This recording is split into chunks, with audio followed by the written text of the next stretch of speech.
Hey everyone, welcome back to Williamson Ridge Outdoors. Today we are standing out here at an Eastonmade 916 because we had a little problem. I came out here the other day and we had just had snow and ice and all that kind of stuff, and we had this thing, it wasn't froze up, the pull rope or anything was like free, but everything was pretty stiff because the hydraulic oil and all that stuff was really cold that day. And I went to pull it and my pull rope broke. So I just thought I'd do a video of how to change this out and what I am going to replace this with, because I'm not going to replace it with your standard nylon pull rope. I think what really happened on this though, it wasn't so much the fact that the rope was overstrained or anything like that.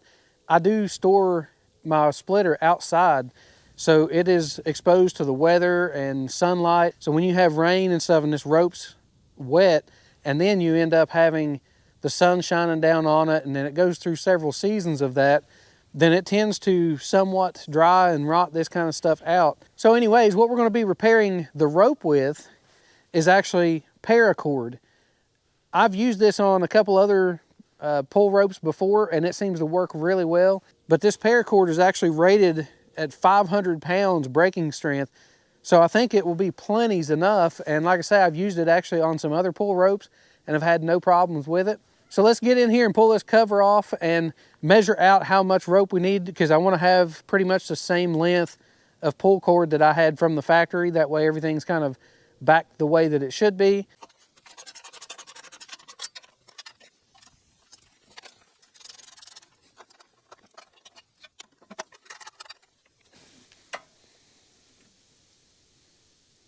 We took out just three 10mm bolts, and now we've got an 8mm. We're going to take this middle bolt out right here for the spring. We've got our spring down in here, and when we put this thing back together, we have to make sure there's a little slot right here in the end of this spring.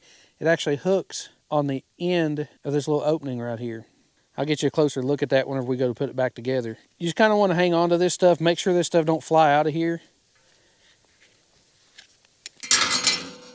And this rope is kind of locked in. There's a bar over here, but then you've got this side that you can actually get that rope out of.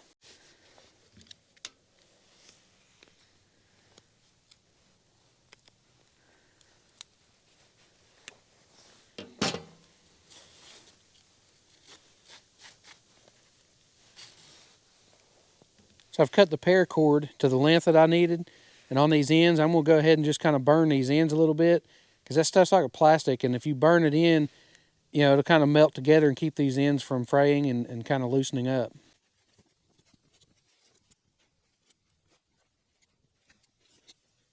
So that kind of melts it and holds it all together, so it makes a nice little hard end. That way you don't have to worry about that coming apart. So now we're going to do the same thing on the other end. It's a little tough out here as it's windy out here today.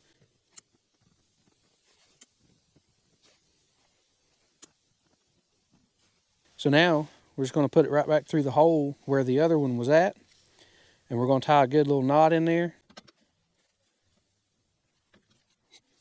So I think what I'm going to actually do on this is actually double knot it. That way I don't have to worry about it coming loose. Plus it makes the knot just a little bit bigger.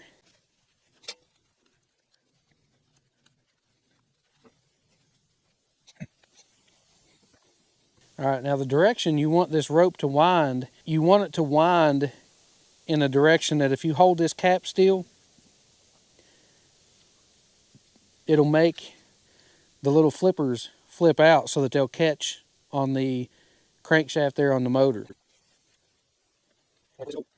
The part I was talking about a minute ago, it's got this little U shape right here on this spring, and here in your housing, it's got an edge on there to hook that on right in here.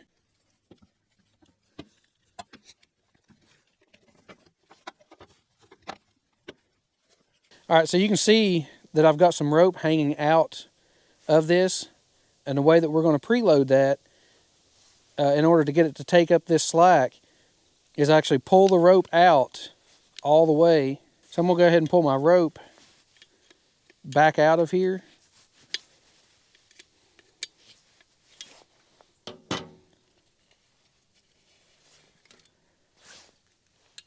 And now I'm going to go 2 turns in the same direction So if I was pulling the rope, we're going, counterclockwise.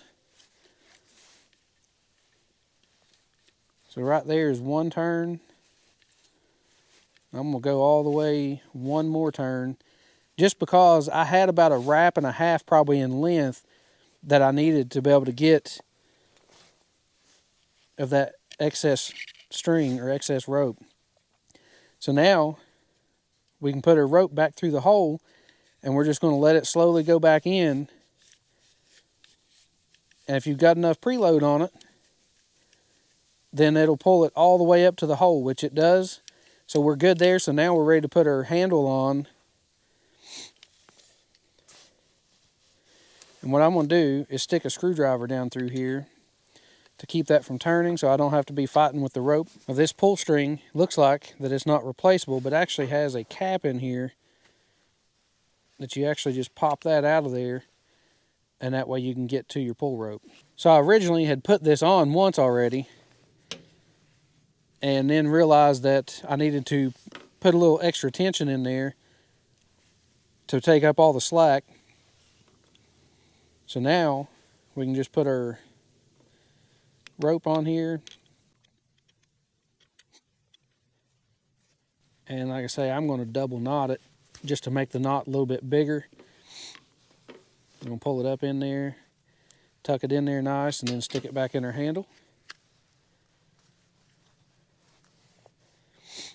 Now I can take the screwdriver out, let it go all the way in, and so now our handle or pull rope pulls all the way back in and pulls up nice and snug to kind of seal that up.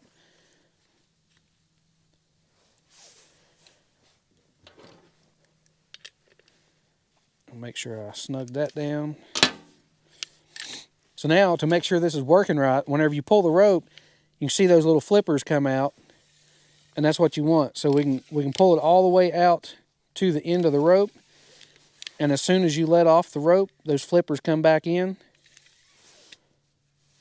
So you can see it is working exactly as it should. So now we're just going to put our cover back on, and we're just going to line up our holes that we took off. And our logo for our Honda is upright. You just want to make sure that when you pull that, it's got a little bit and then it catches.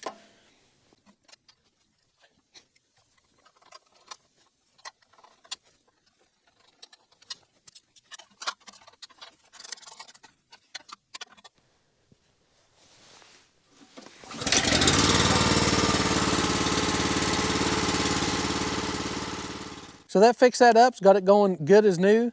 It's really not a hard job to do on something like this. A lot of times people think that you might need to replace that whole thing, and you can buy that whole assembly separate and just pull that one off and put a whole new assembly on. But just for a rope like that, you know, I had the paracord around here already because I keep that stuff around because it's extremely strong and it's small in size. And I've actually used it for pull ropes and stuff before, and it's worked out great for me. I don't know if it holds up in the weather any better than those nylon cords that you get or the nylon pull rope replacements that you get. But the main thing is, you know, getting that preload set. You don't want to have too much tension on it because then you could potentially be breaking your spring in there and then have to replace the spring. So that's going to wrap it up for today's video. If you found it helpful, I appreciate you hitting that thumbs up button. Also, while you're at it, subscribe to the channel and hit that bell icon so you get notifications whenever we upload new videos. Follow along with all the projects we have going on around the property, and we'll see you on the next one.